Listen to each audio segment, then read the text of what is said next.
আজি স্বাধীন প্ৰতিদিন গোষ্ঠীয়ে আয়োজন কৰা এচিভাৰ এৱাৰ্ড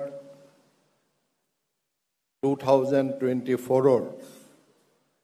এই অনুষ্ঠানৰ মুখ্য অতিথি কেন্দ্ৰীয় মন্ত্ৰী মাননীয় সৰ্বানন্দ সোণোৱাল ডাঙৰীয়া আৰু মঞ্চত আসন গ্ৰহণ কৰা সন্মানীয় অতিথি আৰু ডিব্ৰুগড় বিশ্ববিদ্যালয়ৰ উপাচাৰ্য ডক্টৰ জিতেন হাজৰিকা ডাঙৰীয়া আৰু এই অনুষ্ঠানত উপস্থিত থকা উত্তৰ কমলাবাৰী সত্ৰৰ সত্ৰাধিকাৰ শ্ৰী জনাৰ্দন দেৱ গোস্বামী প্ৰভু, শ্ৰী ভোগপুৰ সত্ৰৰ সত্ৰাধিকাৰ শ্ৰী দত্তদেৱ গোস্বামী প্ৰভু, মাদাৰঘাট সত্ৰৰ সত্ৰাধিকাৰ শ্ৰী বৈষ্ণৱানন্দ দেৱ গোস্বামী প্ৰভু, হাতীগাঁও মোলানী সত্ৰৰ সত্ৰাধিকাৰ শ্ৰী চক্ৰেশ্বৰ মহন্ত প্ৰভু, উবন সত্ৰৰ সত্ৰাধিকাৰ শ্ৰী বিষ্ণুৰাম গোস্বামী প্ৰভু, টিপুক মায়ামৰা দ্বাৰকা সত্ৰৰ সত্ৰাধিকাৰ শ্ৰী হৰকান্ত মহন্ত প্ৰভু, কপাতলি সত্ৰৰ সত্ৰাধিকাৰ শ্ৰী ৰুদ্ৰেশ্বৰ মহন্ত প্ৰভু, ডিৰাক সোণাজন সত্ৰৰ সত্ৰাধিকাৰ শ্ৰী কেশৱানন্দ মহন্ত প্ৰভু, বৰডিৰাক সোণালী সত্ৰৰ সত্ৰাধিকাৰ শ্ৰী শিৱনাথ মহন্ত প্ৰভু, প্ৰাচীন চামগুৰি সত্ৰৰ ডেকা সত্ৰাধিকাৰ শ্ৰী তাৰানাথ মহন্ত প্ৰভু, আদি বিহিমপুৰ সত্ৰৰ ডেকা সত্ৰাধিকাৰ শ্ৰী অতুল চন্দ্ৰ মহন্ত প্ৰভু সমন্বিত এই মহান সত্ৰসমূহৰ পৰা অহা ভকত বৈষ্ণৱসকল, আমি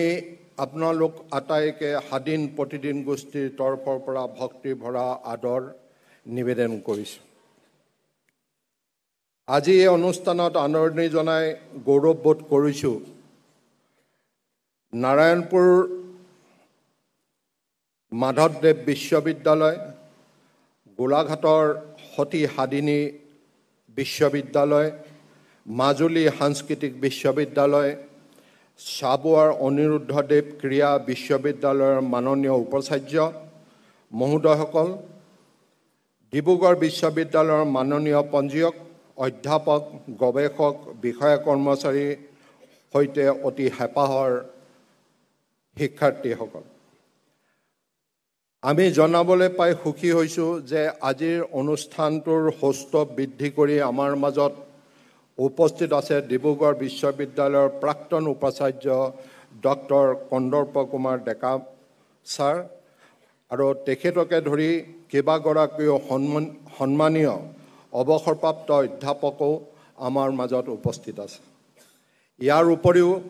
লখিমপুৰ, ধেমাজি, তিনিচুকীয়া, ডিব্ৰুগড়, শিৱসাগৰ জিলাৰ 20ৰো অধিক মহাবিদ্যালয়ৰ সন্মানীয় অধ্যক্ষ আৰু অধ্যাপক মহোদয়সকল এই অনুষ্ঠানত উপস্থিত আছে। আমাৰ মাজত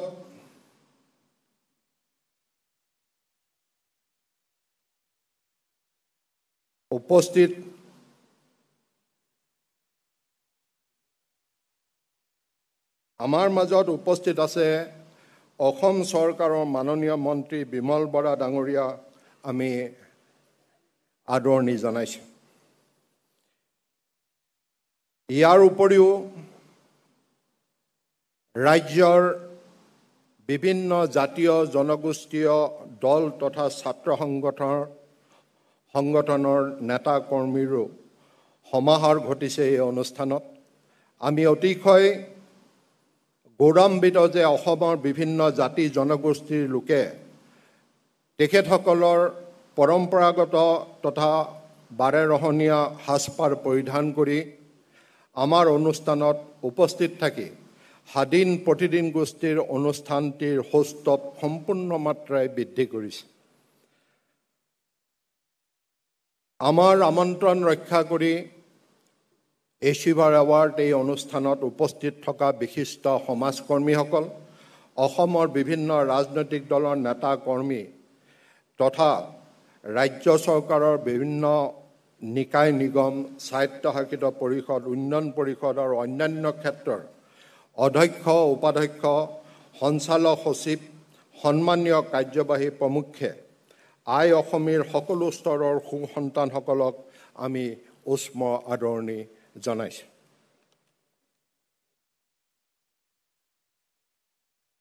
আজি আমাৰ বাবে এটা সৌভাগ্যৰ দিন যে আজিৰ পৰা ২৫ বছৰ আগতে স্বাধীন প্ৰতিদিনৰ ডিব্ৰুগড় সংস্কৰণ আৰম্ভ হৈছিল আৰু আপোনালোকৰ মৰম স্নেহৰ মাজেৰে অগ্ৰসৰ হৈ ৮০ দশকৰ শেষত আৰম্ভ হোৱা স্বাধীন প্ৰতিদিনৰ যাত্ৰাই এক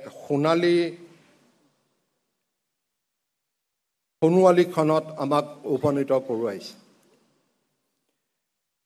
ডিব্ৰুগড় সংস্কৰণৰ সোণালী জয়ন্তী বৰ্ষৰ লগত সংগতি ৰাখি তিনিদিনীয়া এক কাৰ্যসূচী লৈ আমি সকলো ডিব্ৰুগড়ত উপস্থিত হৈছোঁহি। ইয়াৰে আৰম্ভণি কাৰ্যসূচী হিচাপে আমাৰ এইবাৰৰ এচিভাৰ এৱাৰ্ড অনুষ্ঠানটো ডিব্ৰুগড় বিশ্ববিদ্যালয়ৰ চৌহদৰ এই ৰংঘৰ প্ৰেক্ষাগৃহত অনুষ্ঠিত কৰাৰ বাবে আমি সমবেত হৈছোঁ। এই ক্ষেত্ৰত আমাক সৰ্বোত্তই সহায় সহযোগ কৰাৰ বাবে আমি ডিব্ৰুগড় বিশ্ববিদ্যালয়ৰ উপাচাৰ্য ডক্টৰ জিতেন হাজৰিকা ডাঙৰীয়া আৰু পঞ্জীয়ক ডক্টৰ পৰমানন্দ সোণোৱাল ডাঙৰীয়াকে ধৰি বিশ্ববিদ্যালয়ৰ অসমীয়া বিভাগ প্ৰমুখ্যে সমুদায় কাৰ্যকৰ্তাক কৃতজ্ঞতা জ্ঞাপন কৰিছোঁ। আপোনালোকক জনাবলৈ পাই আমি অতিকৈ আনন্দিত যে আজিৰ এই এচিভাৰ অনুষ্ঠানত বৰেণ্য ব্যক্তিৰ জীৱনজোৰা সাধনা বঁটাৰ লগতে সাহিত্য সংবাদ ক্ষেত্ৰত বৰঙণি থকা আন এজন বৰেণ্য ব্যক্তিক স্বাধীন সাহিত্য সাংবাদিকতা বঁটা প্ৰদান কৰা হ'ব। তদুপৰিও উত্তৰ পূবৰ ক্ৰীড়া, সংস্কৃতি, সমাজ, অৰ্থনীতি তথা অন্যান্য ক্ষেত্ৰত বিশেষ পাৰদৰ্শিতা প্ৰদৰ্শন কৰা আন ১৩ গৰাকী প্ৰতিভাৱান লোকৰ প্ৰতিও এই এচিভাৰ এৱাৰ্ড সন্মান আগবঢ়োৱা হ'ব। আমাৰ সংবাদ গোষ্ঠীৰ জৰিয়তে সাহিত্য সাংবাদিকতাৰ ক্ষেত্ৰখনলৈ বৰঙণি আগবঢ়োৱা কেইজনমান উদীয়মান সাংবাদিকো আছে। মই সেই সকলোকে মোৰ আন্তৰিক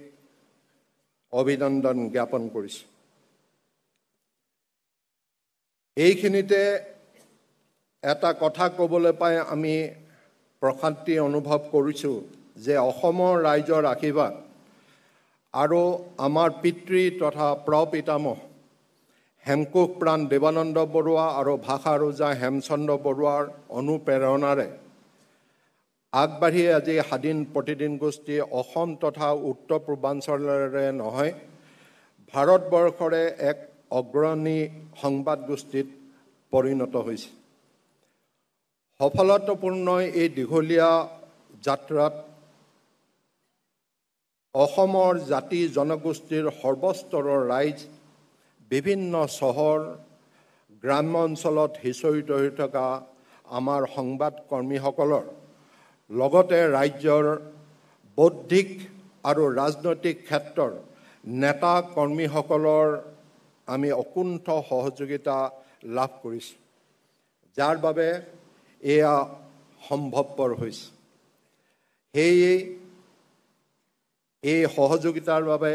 মই আকৌ এবাৰ সকলোকে মোৰ আন্তৰিক কৃতজ্ঞতা জ্ঞাপন কৰিছোঁ। এইখিনিতে আপোনাসবক অৱগত কৰিব খোজোঁ যে আজিৰ এই এচিভাৰ এৱাৰ্ড অনুষ্ঠানৰ আৰম্ভ হোৱা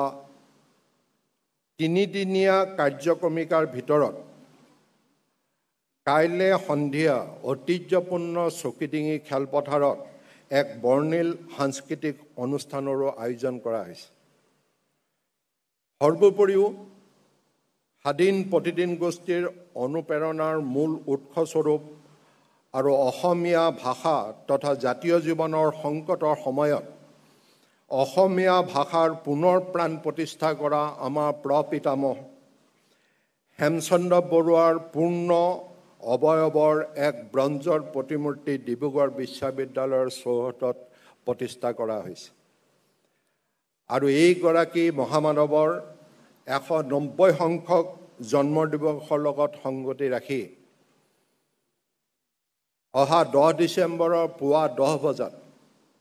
এই প্ৰতিমূৰ্তিটো উন্মোচন কৰিব বৰেণ্য পণ্ডিত সাহিত্যিক আমাৰ সকলোৰে শ্ৰদ্ধাৰ ডক্টৰ নগেন শইকীয়াদেৱে। আৰু এই উক্ত অনুষ্ঠানতো আপোনালোকৰ উপস্থিতি আমি অতি আন্তৰিকতাৰে কামনা কৰিলোঁ। আৰু সদৌ শেষত এই তিনিদিনীয়া